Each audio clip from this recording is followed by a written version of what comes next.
The Great Depression.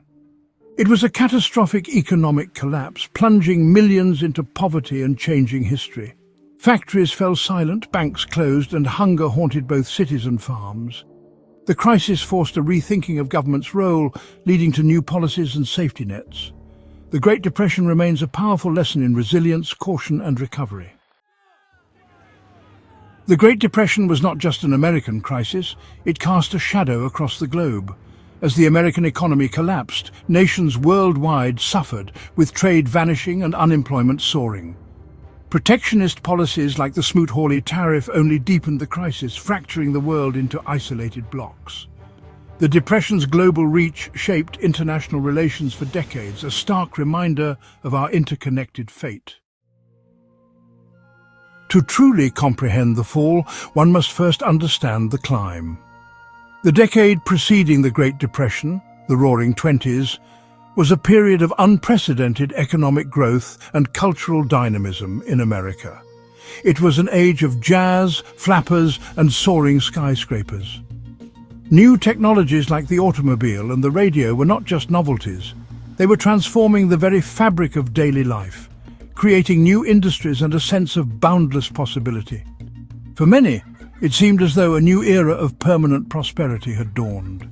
The stock market, once the exclusive domain of the wealthy, became a national obsession, with ordinary people eagerly investing their savings, confident that the upward trend would never end.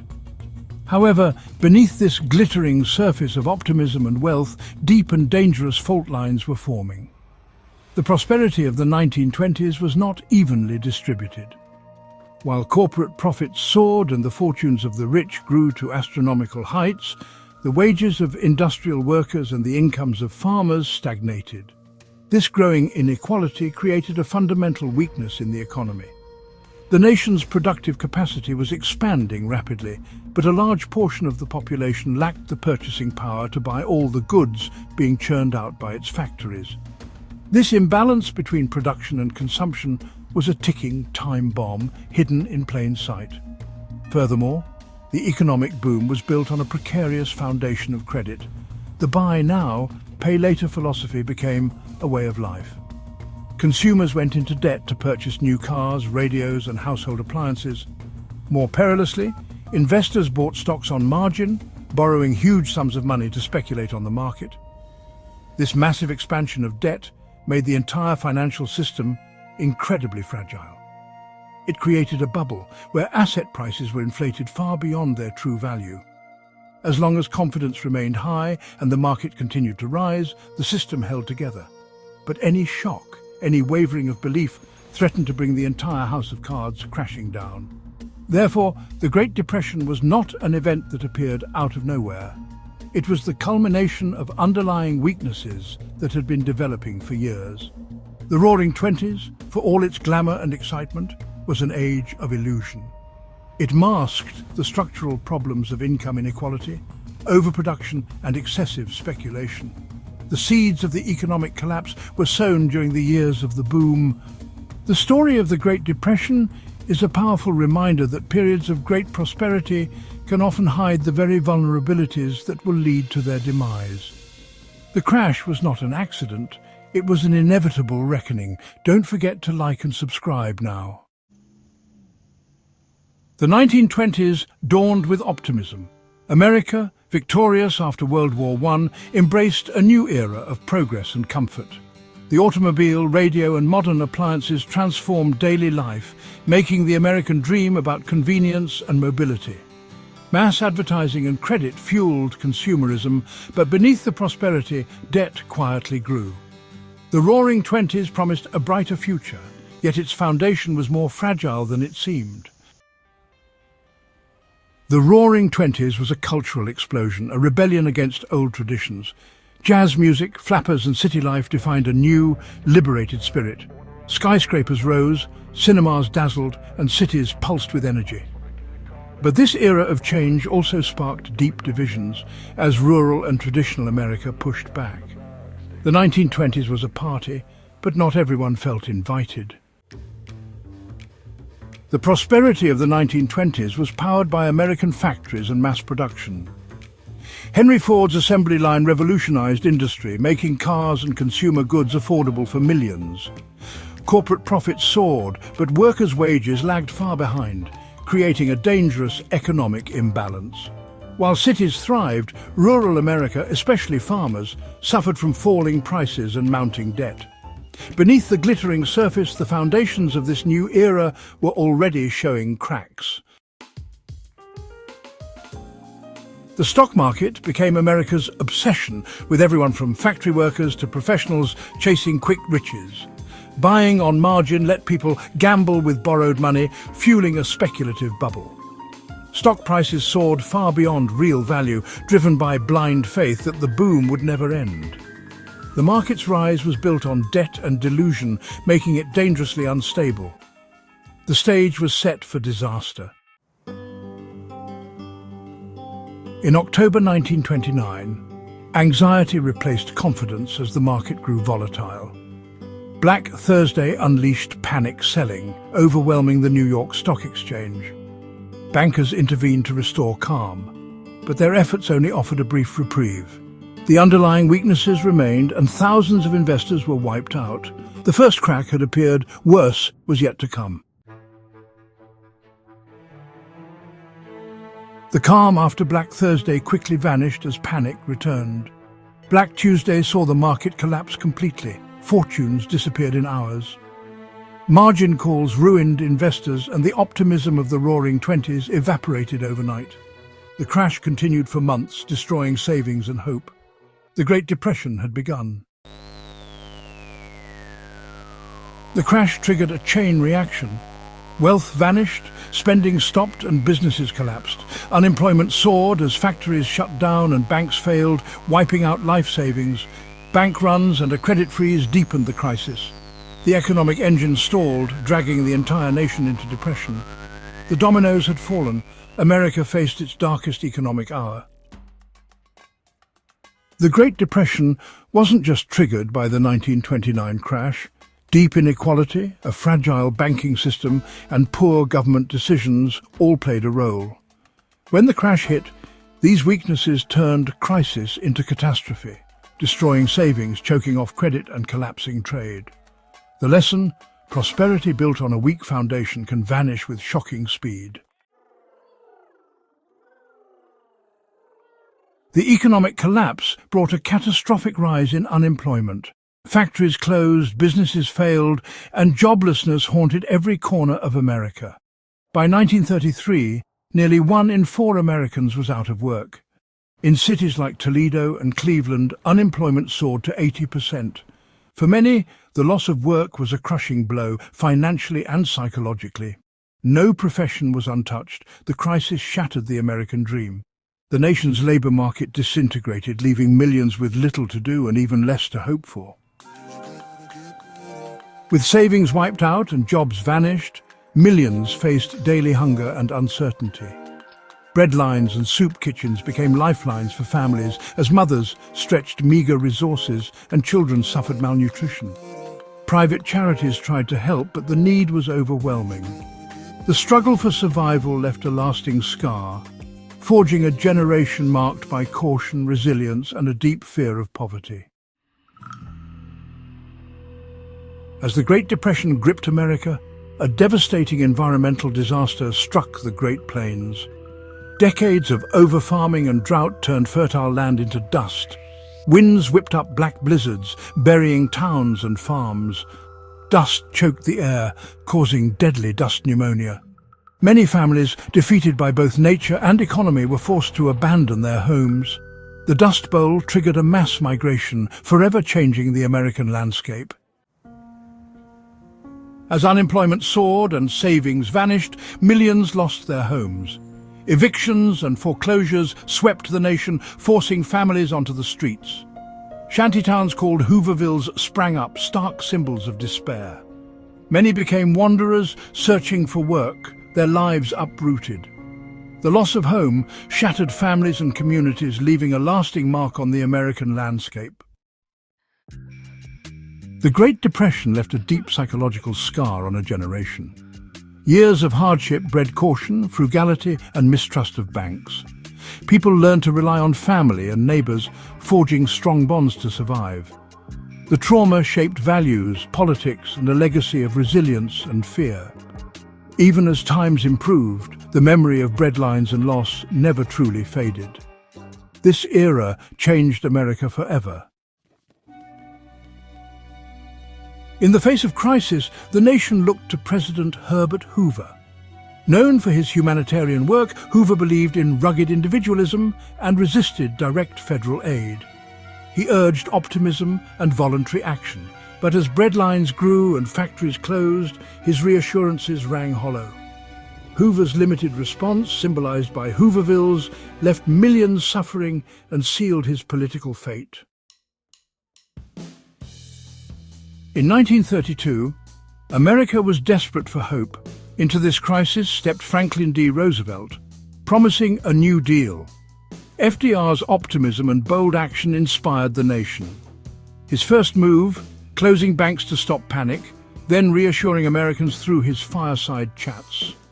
Roosevelt's leadership brought a new spirit, one of action, experimentation, and hope, transforming the country at its darkest hour.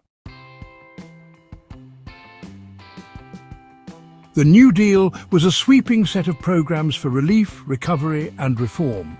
Agencies like the CCC put young men to work, while the NRA and AAA aimed to revive industry and farming. Landmark reforms like the Glass-Steagall Act and Social Security forever changed the relationship between Americans and their government, creating a lasting social safety net. The New Deal was and remains a subject of intense debate. Critics from the right argued that Roosevelt's programs represented a dangerous overreach of federal power. They claimed the New Deal was leading the country towards socialism, stifling business initiative with high taxes and excessive regulation. Conservative opponents, including many business leaders, felt the government was interfering in the free market, creating an unwieldy bureaucracy and fostering a culture of dependency on the state. They pointed to the fact that, despite the massive spending, unemployment remained stubbornly high throughout the 1930s, arguing that the New Deal was failing to bring about full economic recovery. On the other hand, critics from the left argued that the New Deal did not go far enough. Figures like Senator Huey Long of Louisiana promoted more radical share our wealth plans, calling for a massive redistribution of income from the rich to the poor. These critics contended that Roosevelt was merely trying to patch up the capitalist system, rather than addressing its fundamental inequalities. They argued that many New Deal programs, particularly in the South, were administered in a discriminatory manner, failing to adequately help African Americans and other minority groups who were suffering disproportionately from the Depression. For them, the New Deal was a missed opportunity for a more revolutionary restructuring of American society.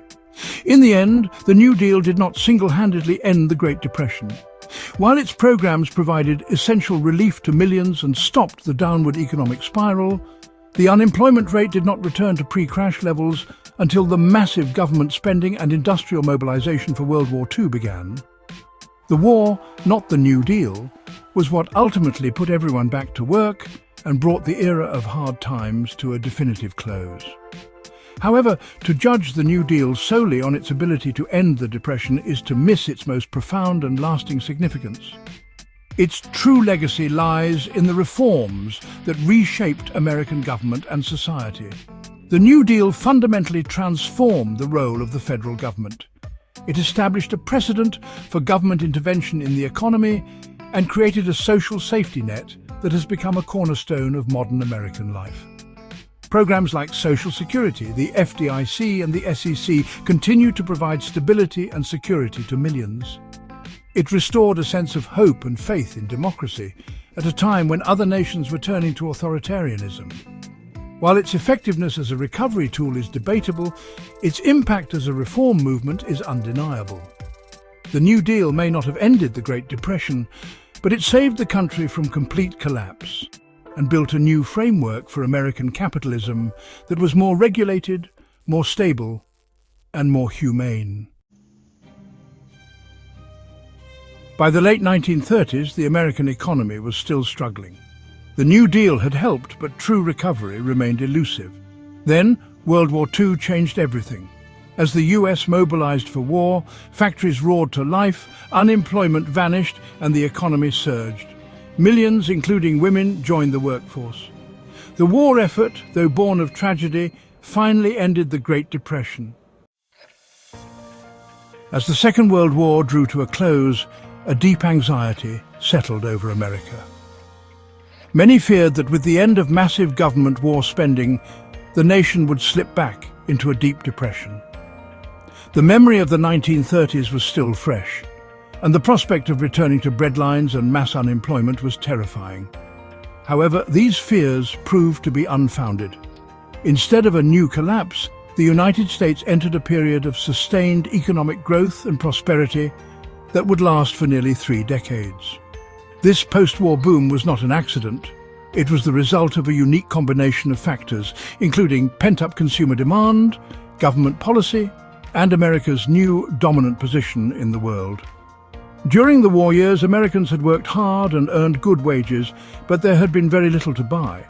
The production of consumer goods like cars and appliances had been halted to prioritize war manufacturing, and rationing limited the purchase of many other items. As a result, American families had accumulated a massive amount of personal savings. When the war ended and the factories retooled for peacetime production, this pent-up demand was unleashed in a tremendous wave of consumer spending. Families were eager to buy the homes, cars, and modern conveniences they had dreamt of for years, fueling a powerful and sustained economic expansion from the ground up. The government also played a crucial role in fostering this new prosperity. The Servicemen's Readjustment Act of 1944, universally known as the GI Bill, was a landmark piece of legislation. It provided returning veterans with a range of benefits, including financial assistance for college or vocational training, low-interest loans to buy homes or start businesses, and unemployment pay. The GI Bill was a massive investment in the nation's human capital. It helped create the most educated workforce in the world and fueled a construction boom in the suburbs as millions of veterans became homeowners for the first time. It was a key driver of the expanding American middle class. Furthermore, the United States emerged from the war as the undisputed economic superpower of the world. While the industrial cities of Europe and Japan lay in ruins, American factories and infrastructure were untouched. The United States dominated global manufacturing and finance, and the American dollar became the world's reserve currency. Initiatives like the Marshall Plan, which provided aid to rebuild Western Europe, not only served geopolitical goals, but also created strong markets for American exports. This unique and commanding position in the New World Order ensured that the economic engine restarted by the war would continue to run at full power for a generation, creating an era of unprecedented prosperity. The trauma of the Great Depression led to lasting reforms. Policymakers built firewalls to prevent another catastrophe. The FDIC protected bank deposits, ending panics. The SEC regulated markets, curbing reckless speculation. Automatic stabilizers like unemployment insurance and progressive taxes cushioned downturns. Inspired by Keynes, government took responsibility for managing the economy, shaping policy for decades.